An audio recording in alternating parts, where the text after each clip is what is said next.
Good morning everyone, and thank you so much for creating time to come and be with us. My name is Madrin Chiku. I'm the chairperson of Women's Coalition of Zimbabwe. Good morning everyone. My name is Swanogushe. I'm the director at HStvWhispers and the cluster lead for politics and decision making under the Women's Coalition of Zimbabwe. I'm also here representing the Women in Politics Support Unit. Good morning everyone. My name is participati. I'm the director of Zimbabwe Mama Trust, a member of Politics and Decision Making Cluster in Women's Coalition. Thank you. Good morning everyone. My name is Eva Nice Munando. I'm the executive director with the Female Students Network Trust. I also sit in the education cluster of the Women's Coalition of Zimbabwe. Thank you. Good morning to you all. I'm Hilda Maumucha. I work for Women in Law in Southern Africa. I'm glad our director is just arrived. I think you can usher him. Okay. Women in Law in Southern Africa, we are part of Women's Coalition of Zimbabwe. We also represent the cluster we chair the cluster on gender-based violence within the coalition. Thank you. Our address is mainly on the electoral law and policy. And the inability by Zimbabwe to deliver substantive electoral reforms was a missed opportunity to bring progress on equality and level of the electoral playing field for women. Despite heavy investments by the women's movement in working on electoral reforms since 2018, there has been no significant legal progress to embed inclusion and address the structural inequalities that manifest in our electoral system. We highlight the double-edged sword of the Cybersecurity and Data Protection Act on the critical women's freedoms of expression and association, layered upon to this in the passing of the Criminal Law Codification and Reform Act, Patriotic Act, and the unrelenting threat of the PVO Amendment Bill.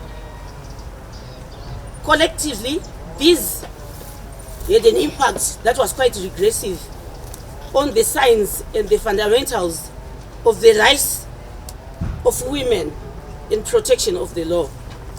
We highlight the need for the conducive electoral environment that will see the effective participation of citizens without the fear, through active protection of constitutional rights, which are critical enablers to women's human rights. In particular, we continue to call for the enhanced protection of women's human rights in the electoral and political process, and to improve measures to address violence against women in elections. I thank you. We are also concerned that as a consequence of limited electoral reform, the electoral administration landscape is a mixed bag in the 2023 elections. I'm sure you can all agree with me. We commend the state of preparedness of ZEC, the expansion of state institutions responding to matters of inclusion with electoral administration, and the efforts to implement the gender and inclusion policy. ZEC, the Zimbabwe Electoral Commission, now informs registrants who would have been removed from the voters' roll by publishing names in the government gazette, continuously cleaning the voters' roll. This is very worrisome. Voters' roll inspection is now being done by both physically and electronically as recommended by the observer missions. We call upon the ZEC to continue to advance electoral, civil and political rights through electoral and administrative reforms critical to giving the fullest effect to constitutionally protected values and principles. Thank you. The diversion and the dilution of the women's rights agenda on electoral participation and political representation. We remind all electoral stakeholders that the call for 50-50 in Zimbabwe is a demand by 57% of the voters' roll and 56% of the population that women want half of the 210 constituency seats and half of the 1,907 local authority seats. The inability to address the alarming regression and failure to meet constitutional standards by political parties and government undermines the trajectory of progress, which can never be delivered by extra seats within the quota-based system. We will continue to observe the elections with a view to women's participation as electoral workers, electoral observers, media players, electoral polling agents, and indeed the patterns of participation in peace and security. Without equality, the electoral environment has been heavily characterized by a plethora of legal, financial and administrative barriers whose unfettered existence drives and exacerbates the inequalities experienced by women across the political divide and as citizens and voters. The inability to deliver substantive progress on the Political Parties Finances Act and accountability for public political resources, and also the increasing monetization of the Zimbabwean elections directly militates against efforts by women to compete equitable in the race to leadership. Furthermore, inequitable access to public media throughout the past 5 years has further eroded the public's appreciation of women's contribution to Zimbabwe's political sphere. We are further concerned by the increased political polarization in our communities, which erode the foundation of equality and equity intrinsic in a democracy. Thank you. Intimidation is inevitable. We have been working with most of our members and we have been receiving incidences of what has been happening across the country, and of major concern is that the electoral environment is not allowing women adequate and their full rights to express themselves, and also particularly to the civil and also the political rights. We are therefore reminding all electoral stakeholders that any form of intimidation, including intimidation via misinformation, violence, and the electoral code of conduct, and any other electoral provisions and safeguarding provisions should be adhered to. We call upon the multi-layered electoral authorities to remain vigilant and alert to intimidation of women in all its forms, and to be responsive in providing remedies to women and to de-escalate conflict.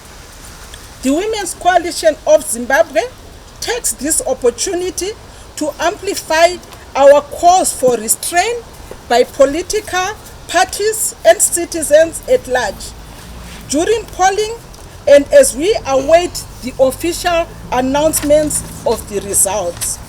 We continue to urge leaders of political parties and communities at large to exercise the highest levels of personal discipline and restraint in their public statements, and actively de-escalate any tensions in any community to deliver enhanced protection from marginalized groups of women across our country. And by the way, we are operating in all 10 provinces in Zimbabwe. We wish all women candidates the very best of our luck, and we call upon all registered women voters to turn out and to vote in their numbers. I want to thank you. Thank you so much. At this moment, I'm going to invite questions from our journalists here. We'll take 3 at a time, and then I'll allow the panelists to respond. Especially in the presidential seat, given the population of the elections. All right, so I'll ask the panelists to respond to the questions. The first one on how much work has been done in terms of mobilizing women to vote for other women.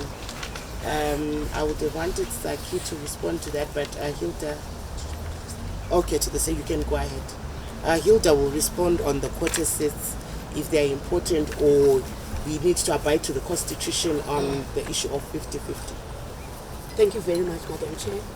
Maybe analyzing or paying a close attention to the doctrine of equality. When you say women are given bonus seats which are non-constituency, as women's rights organizations, we feel it's a mockery. When we say we are equal, why should we be treated affirmatively or be given bonus seats? When people are given these seats, they're supposed to represent the voices of the people. And these are non-constituent cities. Who are you representing? Whose rights are you, representing? It's actually a mockery. It's a mockery to the provisions of the constitutions, in particular Section 56, which speaks of equality. Would you say we are treated equally? I feel a lot needs to be done. Thank you. I just want to add on that one. When we talk about gender equality, is the equal access to opportunities and facilities. So the quota system for us, I don't think is doing justice to the women's movement and the women participation in decision making, because we have the constitution that is very clear. Why are we running away from the constitution? Let's implement the constitution so that we are equally represented in the decision making process. So as the women's movement, our advocates work even from the beginning around elections and women participation in politics. We are going for 50-50. We have no apologies to that, because we feel if we are equally represented, and also we are the majority of the population of Zimbabwe. Why are we going for the quota system? It's like really a mockery. I agree with you, because why having sympathy on us when we are all equal human beings? We have capacity to deliver even in leadership. Thank you. Okay, I want to add as well to Rotendo's question in terms of the alignment of the Constitution to the political parties' constitution and to the Electoral Act. We should be aligning those laws for us to be able to achieve our 50-50. It's very clear and stated 3 times in the Constitution. Section 17, Section 56 and Section 80 speaks clearly on equality, which is, I think, being purposely not achieved in Zimbabwe, because they are not taking us serious. On 23 February, us as women's movement collectively, we came up with a charter where all political parties agreed to adhere to 50-50. We are so disappointed that during the primary elections, only, I think, 17% of the women were found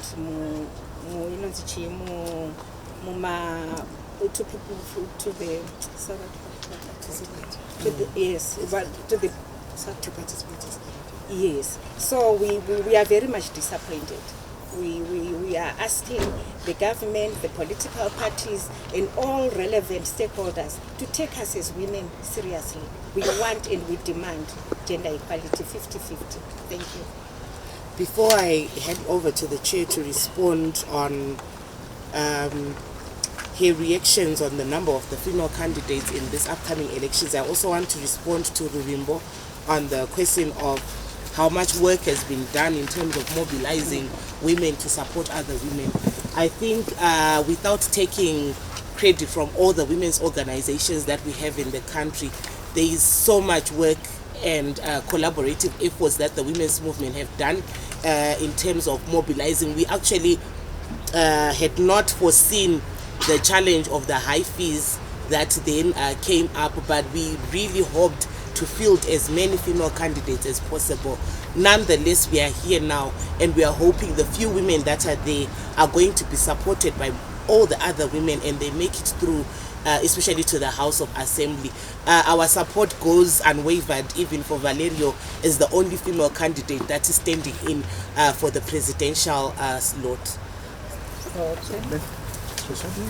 But I just want to reiterate to what Sibo just said on the efforts that we are making. If a survey has to be done on most of our programming, most of it is around issues to do with women participation and youths, so to speak. And they also constitute the bulk of the population. As we are aware, there's the youth bulge, and there's also a bulge in women's, even in meetings when they go, they are women who are there, so we encourage them. But like she indicated, there are other dynamics at play which seem to militate with the programming that we are doing, and our hands are tied because there's little that we can do.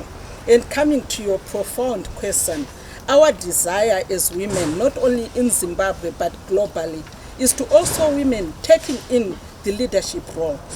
And also as gender practitioners, one of the things like what our sisters also alluded to, the issue of 50-50. We are not only happy with the issue of 50-50, because we also want to take the aspect of equality and equity into perspective.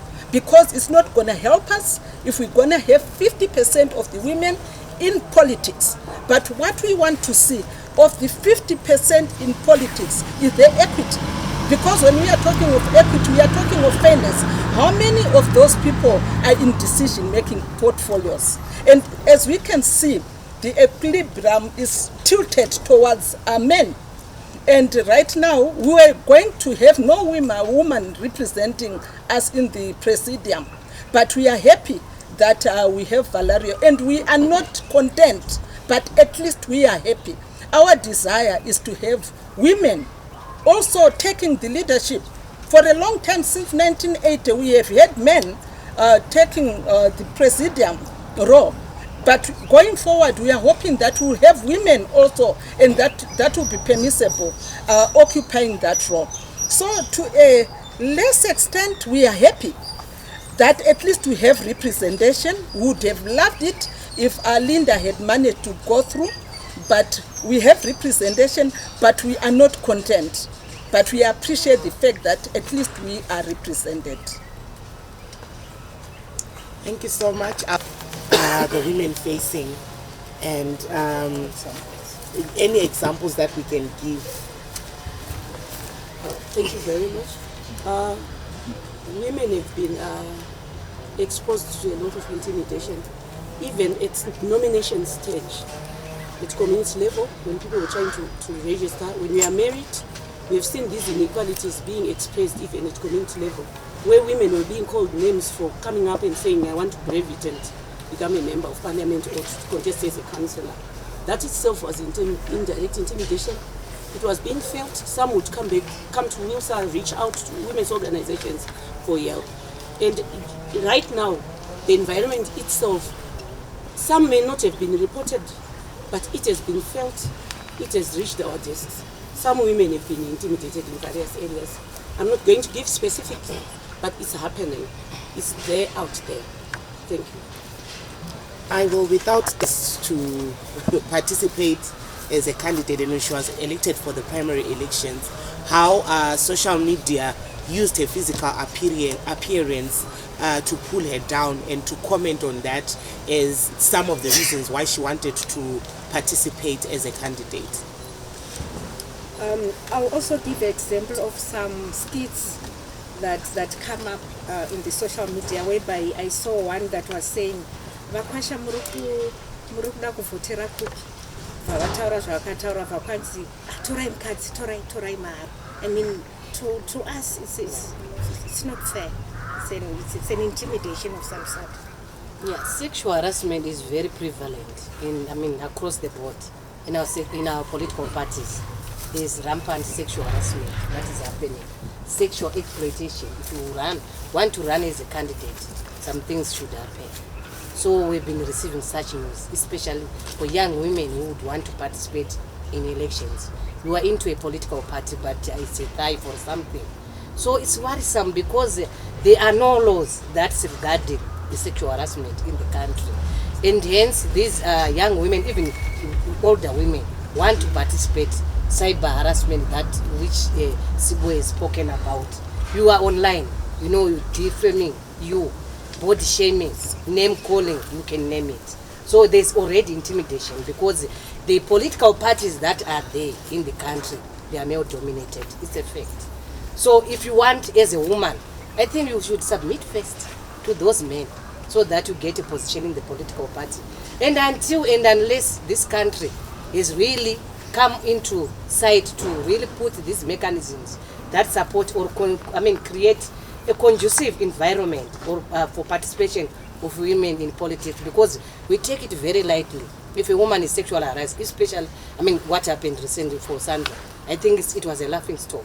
There wasn't something that was done to really bring that perpetrator to book, to set an example in the country that it is not really good for abusing, sexually harassing women. So it is discouraging. It's emotional. It's something that is psychological because you lose confidence.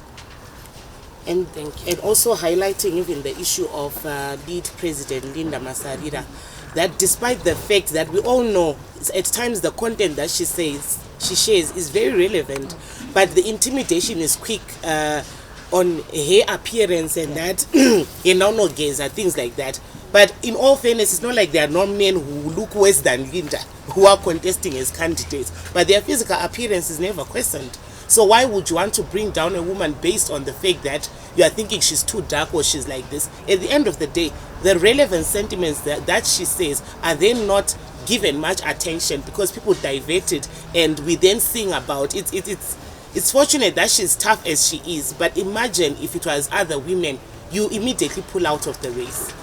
And in our monitoring since the beginning of this year, we recorded quite a number of intimidation. That for the longest time, civil society organizations have been pleading that maybe as we go on, we can only do so much, like Mama Madrin said, that if ZEC could not allow party lists that come from political parties without equal representation from women.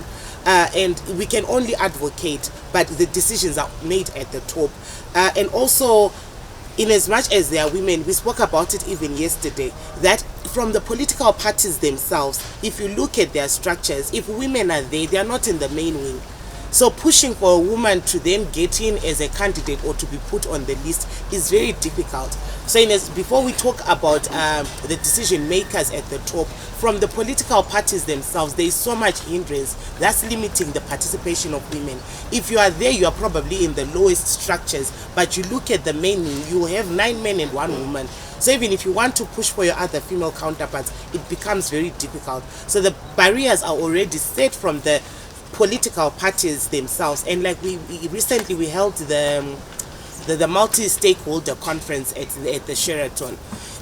We made sure that the political parties signed the charter, signed the pledge and the charter of demands that women had put across, and we made them commit to the fact that they were going to submit their political party list with 50-50 representation of women. But that hasn't been done. So at this point, we also become limited, but we've put in so many efforts. So I think going forward, we'll try and push maybe for the laws that make sure that political parties that don't submit their lists with equal number representation of women are declined if it is possible. And also further to Rutendo's question, one big elephant that is an impediment is patriarchal ideologies. You know, it's one area that we continue to fight with because patriarchy has a hold, particularly to our women in the rural settings, even in the urban setting. you know, men still don't believe that women can lead. They believe our area is the kitchen. And these political positions or leadership positions are for men. So that is one of them. And the other one is intimidation. We can't overemphasize that. We have spoken about that. And also in terms of measures, I want to quote Albert Einstein. He says that the problems that were created cannot be solved at the same level that you were when they were created.